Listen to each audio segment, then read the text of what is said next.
Welcome to Second Take, the show where politicians get fact-checked harder than your ex's excuses, and world leaders get their egos deflated faster than the Zimbabwean dollar. I'm Ashwyn Mberi, your host, your guide, and your very own political stress relief therapist. Tonight, we're diving headfirst into the madness of power in Congo. Former President Joseph Kabila is making a surprise comeback, proving that in African politics, leaving office is just a temporary inconvenience. Meanwhile, Mozambique's opposition leader found out that protesting against the government comes with a bonus round of bullets. And in Lesotho, Donald Trump has officially erased the entire country from existence, because if it's not on Fox News, does it even exist? But that's not all. Britain just realized it can't ghost Rwanda after making a terrible immigration deal. Guinea-Bissau's president is running for re-election when we're not even sure he was properly elected the first time. And in Gabon, surprise, surprise, the coup leader has decided democracy is best when he is in charge. Oh, and USAID is collapsing, leaving the global south to ask, did we actually ever need them? Buckle up, because the truth is about to get a lot funnier than the lies. This is Second Take.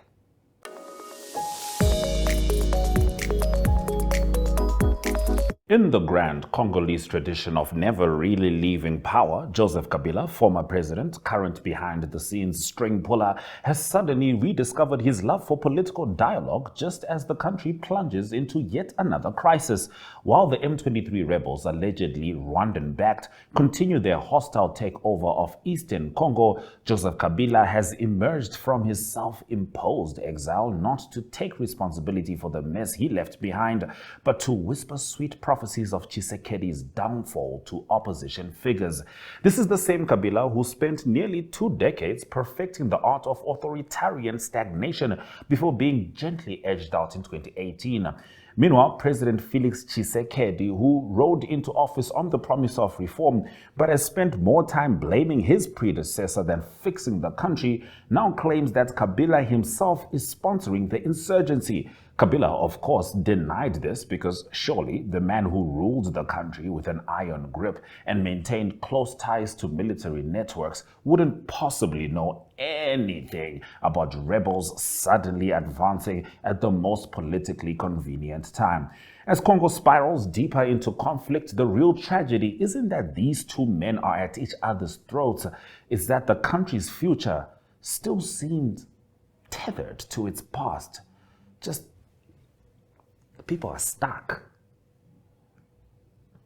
Moving on, Donald Trump, never one to let facts interfere with the good applause, decided to casually erase Lesotho from existence during his congressional speech, declaring that nobody has ever heard of it. In a country where ignorance is a national pastime, this earned him laughs. But in Lesotho, a small landlocked nation with more dignity in its mountain peaks than Trump has in his entire portfolio of failed casinos, the remark landed as an insult. Foreign Minister Lijone Mposhwane, in an impressive display of patience, invited Trump to visit, as if exposing the former US president to geography might solve the issue. But let's be real, even if Trump did visit, he'd likely call it South Africa's backyard or something ridiculous like that and ask if they take Trump-branded currency. Meanwhile, the bigger story, how US foreign aid is used as both carrot and stick, got lost in the outrage. Lesotho, like many small nations, has long been at the mercy of Western generosity, a system where funding is only considered wasteful when it helps marginalized communities. If the money had been used to build a military base or prop up a dictator, would Trump have noticed? I doubt it.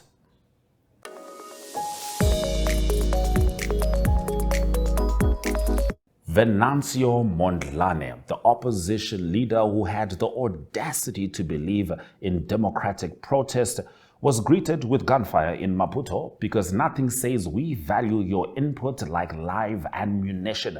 While Mozambique's President Daniel Chapo was busy staging a peace agreement with carefully selected politicians, i.e. the ones least likely to challenge him, the police were making sure Mondlane's supporters understood that their version of democracy does not include marching. So at this point, the ruling Frelimo party isn't even pretending anymore. They've spent nearly 50 years fine-tuning electoral fraud, allegedly. So why would they start caring about legitimacy now? Mondlane, whose disappearance after the police crackdown only adds to the drama, has vowed to keep protesting for years if necessary. The government's response? More bullets. Because the real lesson here is that in Mozambique, democracy is just a suggestion and not a system.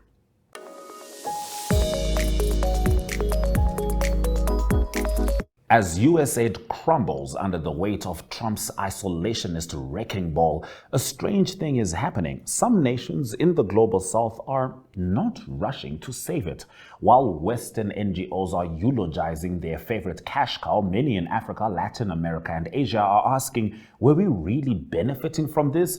Or was it just another tool for control? For decades, Western aid organizations have operated under the noble-sounding banner of development, while conveniently maintaining economic dependency and political leverage.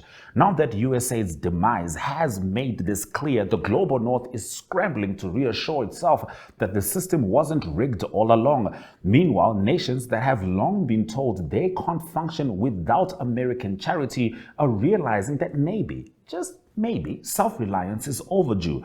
The truth is, USAID was never just about helping people. It was about maintaining influence. And if its downfall causes a reckoning, so be it.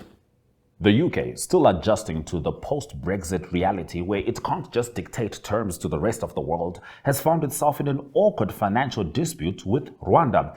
After scrapping Boris Johnson's harebrained plan to deport migrants to Kigali in exchange for piles of cash, London apparently expected Rwanda to just eat the cost.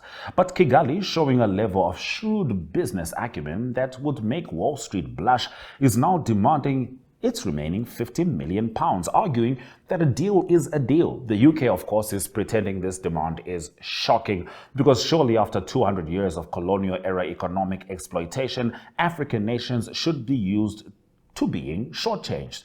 But Rwanda, one of Africa's most politically calculated players, isn't backing down. The irony? If Britain had just spent this money fixing its own immigration system rather than trying to outsource human beings like defective merchandise, none of this would be happening.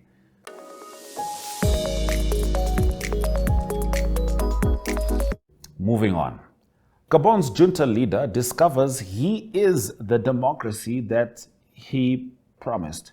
Brice Oligui Nguema, the military strongman who ousted the Bongo family and promised a return to civilian rule, has now decided that he himself is the best civilian for the job, in a move that surprises absolutely no one except those who still believe coups lead to real democracy, and that's some people. Nguema has announced his candidacy for Gabon's presidency, claiming it's what the people want. Never mind that the new electoral laws were conveniently rewritten to favor his bid. Never mind that his speech delivered in the pouring rain was less a rally and more a baptism into authoritarian permanence. What matters is that another African nation is watching military leadership transition, quote unquote, into civilian rule, where the only real change is the removal of the uniform. The Bongo dynasty may be over, but the Gabonese people may soon find out that the new boss looks suspiciously like the old one, just without the last name.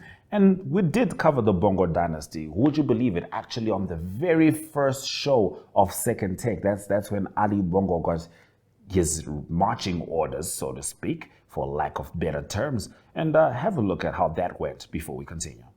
Ousted President Ali Bongo Ondimba, also known as Ali Bongo, has faced accusations of election fraud and corruption since he began ruling the oil-rich but poverty-stricken nation nearly 14 years ago. He took over from his father, Omar Bongo, who was the president for 42 years, 1967 to 2009. Now, Gabonese President Ali Bongo, speaking from apparent house arrest on Wednesday, asked the international community to make noise to support him and his family in a video shared widely online after military officers declared they had seized power. So naturally, I wondered why he was not appealing to his local support, fellow patriots and citizens alike. I mean, if you are democratically elected and you have the majority of votes, it's logical to appeal to your people to free you. So I thought, I was wrong, because this was the reaction from the people of Gabon. Yep, residents in this capital of Libreville were seen dancing on the streets. In one video, people can be seen shouting "liberated" and waving the Gabonese flag in the Nteng district of the capital alongside military vehicles. Now I had to ask myself, what did he do to make the people celebrate his demise so emphatically? Well, the answer starts with his father, who I suppose was of the opinion that one simply can't rule for 42 years without affording themselves some benefits, given the sheer effort it takes to convince a nation that the presidency is actually a family business. Omar Bongo had 70 bank accounts, 39 apartments, 2 Ferraris, 6 Mercedes-Benz cars, 3 Porsches, and a Bugatti in France, because why not? So for his son, it only made sense that he followed family tradition, making sure Gabon's oil reserves enriched its rulers, many linked by family ties, and ignoring the frustration growing among the population over the inequality on display. 33.4% of Gabon's population lives in poverty in spite of being oil rich and only being 2.4 million people. But that didn't stop Ali Bongo from adding spice to what it means to be daddy's boy. For example, he once imported fake snow to the presidential palace so his family could have a snowy Christmas. Okay, so it's safe to say he left a sour taste in many people's mouths, people who would clearly prefer to have food on the table. But things didn't have to be this way. See, Ali Bongo could have changed his fate, not this year, but in the 70s when he was a funk musician going by the stage name Alain Bongo. That's right. He even released an album in 1977 titled A Brand New Man. And perhaps if his father had allowed the African boy to be an artist, Gabonese people wouldn't be asking for the same thing.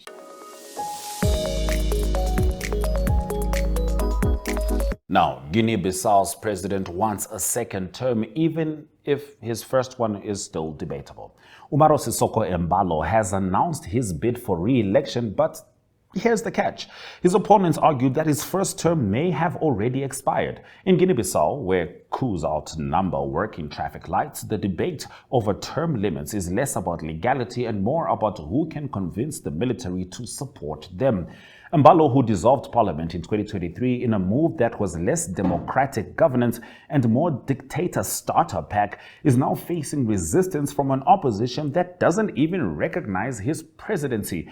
Meanwhile, ECOWAS, the regional bloc tasked with maintaining stability in West Africa, attempted to mediate, but was met with threats of expulsion, because why settle political disputes through dialogue when you can just kick out the mediators? As tensions rise, Guinea-Bissau continues to operate under its usual rulebook. Democracy is negotiable, elections are flexible, and power belongs to whoever holds the biggest stick. It is what it is.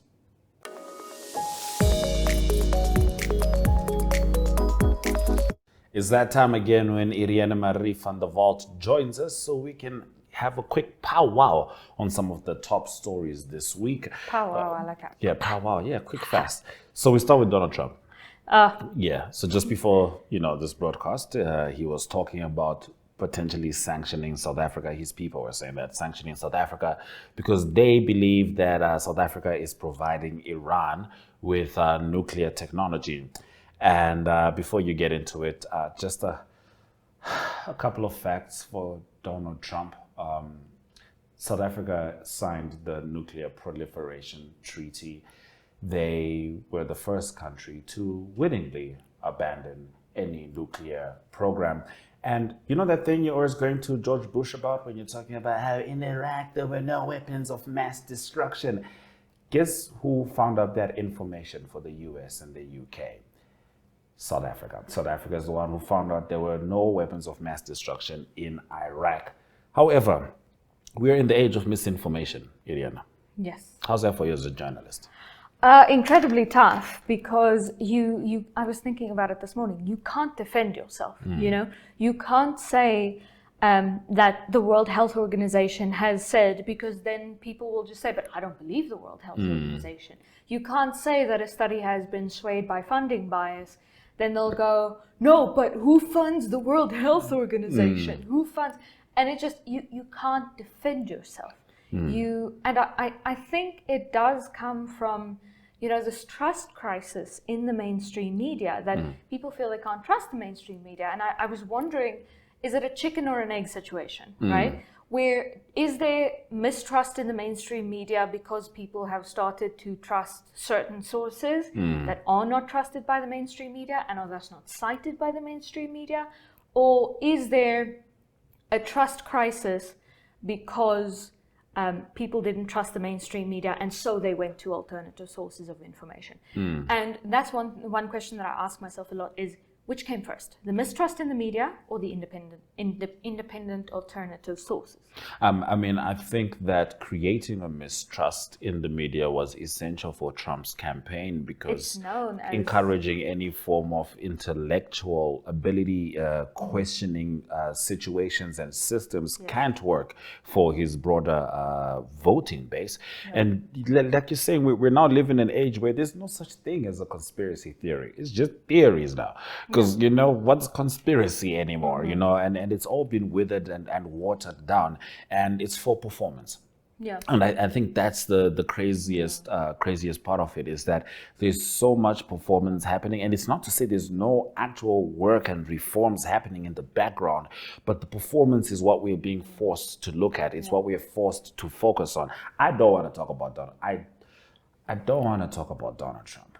But he's in the news, and you guys want to hear about Donald Trump. So I'm talking about Donald Trump, and that's just how it goes, I think it's also a very important discussion to have, and I think it's very important for people to understand that debasing the media is the first step to any malicious change. But are we saying the media in general, or are we saying the press?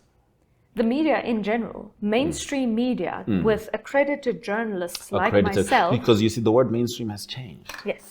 But once we say mainstream media, I could be talking about Kai Cenat or Speed. I could be talking about these popular guys, and maybe that's the issue now, that the meaning of journalism, of true dedicated press, has just been violated so much, so we can't really tell. The important difference for me is that as an accredited journalist, I'm answerable to certain authorities, and this is very important to me. I'm a very big advocate for people knowing their media rights. There's somebody called a media ombudsman, and you can go to the media ombudsman and say, listen, I have been negatively impacted by reporting about me, about an organization close to me, etc., etc. And then the media ombudsman will sue me on behalf of you. You don't have to do a thing, right? And that's important to me, that people know that, because I'm answerable. I'm accredited and thus answerable. And that's the big difference. That's what I consider mainstream media. People who are answerable to certain authorities and are answerable to the people that they report about. All right. Now, do you feel like those people still see the value in their work? Has it now been fortified by realizing that there's this misinformation flood, and you guys are Noah? For me, it has given a new meaning to my work. For me, it does not mean that I'm now informing people that this and this and this study that has, the proper methodologies in place, etc., that this study has said this about Namibia or this about a certain fraternity or whatever. To me, it has now become explaining things to people. I just sent an email to an economist about internet speed, and I told him, listen, talk to me about internet speed. Bring it to my readers' level. Not all of us are economists. What does it mean practically? I've always said that I have zero interest in being the most scathing journalist in the room, but I always hope to be the most practical journalist in the room, in practically meeting people at their level and giving them practical information that if something has gone wrong, there's no water in your town, what do you as a citizen do? Step 1, 2, and 3. Okay. So I think it's changed how we go about things, but I think this is a dip. I think it'll go over. It's just important that we make sure of our facts and that we do it as best we can. And when we're wrong, I think it's important that we apologize. That's a very big part of accountability. Yes, for sure. And just to expand on your point, we're living in a microwave society, and thus we have a comprehension crisis, and which leaves us with the battle of the headlines. For the most part, folks aren't going past your headline. You know what I mean? Folks aren't reading the story. Absolutely. You get the headline, you go to Twitter, you write a thread, and it's trending in that direction, and people feel like that's the verified information because people don't like to read anymore. It's something that I don't care about. So is there also that pressure where you have a legitimate story to tell, a legitimate truth to expose or to reveal rather, and you have to package the headline in such a way that people read it, because then still becomes your onus to get people to want to read. Yeah, it's a very tough thing for me, because you want that punchy headline that pulls people in. But at the same time, there's the majority of the people, you're never going to get past the headline. So you have to put it in enough context that they don't, like you said, run to Twitter with it and go, oh, this has happened, I try to, in my reporting, and the same's not necessarily always true for other journalists, but for me, I try to understand the person that people are mad at. I try to actively place myself in their shoes. And for me, it's important to give them a platform, not just so that I can say, okay, I've given them, right of reply. It's important to me to give a platform so that I can maybe help people to understand them. And I've always believed that if you can't explain the truth in a satisfactory manner, if you're given the chance to explain and you can't explain in a satisfactory manner, then maybe you should change what the truth is, So that's the big thing for me. There are times where people can't offer satisfactory explanations and people are still mad about what they've done, which is fair. My job is not to make up the reader's mind for them. My job is just to put down facts, and they will come to their own conclusions. And I think that's fair and certainly honorable, and keeps the journalist essential in what we're doing here. And you look at stories like Trump saying that nobody knows Lesotho, the country that's known as the Kingdom of the Skies because it's got the highest altitude in the world. He doesn't know it. He doesn't know it at all. There's actually Trump products which have been made in Lesotho, odd enough. And he says he doesn't know it, and the Americans laugh about it. Are we watching? It's no longer isolation. This is an active commitment to their own demise. Are we watching America stop existing as they did as a global power? Are we watching them chip away at whatever it means to be, American globally? Because at first it was cute. It's not the first time we've had Trump. First it was cute in the sense that, we've always kind of known Americans to be, in general, quite ignorant about other countries, and that was putting it politely, you know what I mean? We've always known Hollywood, that we've always known their love for a good performance. We've always known their obsession with money. And now you've got Donald Trump, you've got Elon Musk, and you've got, a president saying that another country basically does not exist, like nobody knows about this African country. At some point, and I feel like that's where we are, folks are going to become, disillusioned and realize that America, as much as because it wants to stand alone, perhaps that's what the world should do. Make sure that they are alone. I mean, you saw the Zelensky interaction. Yeah, but I think, number one, the moment I heard what Donald Trump had said about Lesotho, I saw a fallacy in thinking that I've seen in a lot of other people, which is, if I don't know about it, then nobody knows about it. This sort of idea that I exist in a bubble and I'm the only real, genuine, acceptable consciousness. Isn't that frustrating then? Because I had a little bit of a tiff with a journalist at some point about spelling a president's name correctly. Which happens. It's totally different language. The president's name is unnecessarily complicated. I can say that because I'm quite familiar with said president.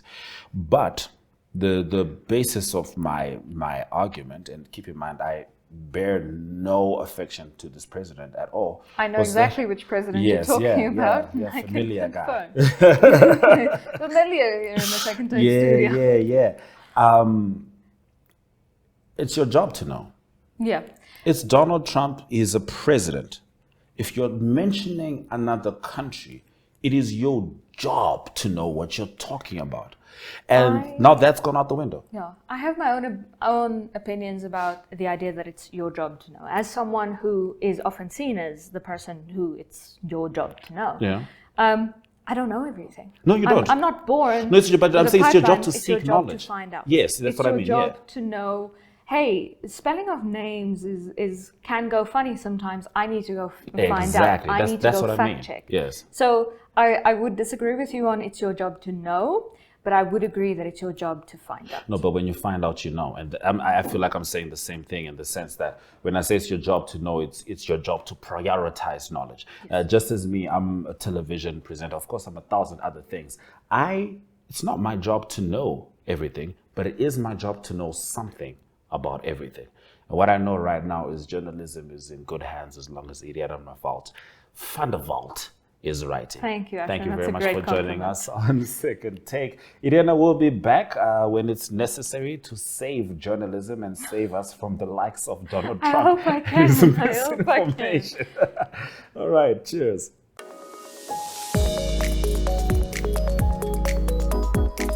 You're still with Second Take. We're going to have a look at my favorite South African TikToker, Scafe, for the TikToks of the week. Condorak, it's the Condorak, your flex.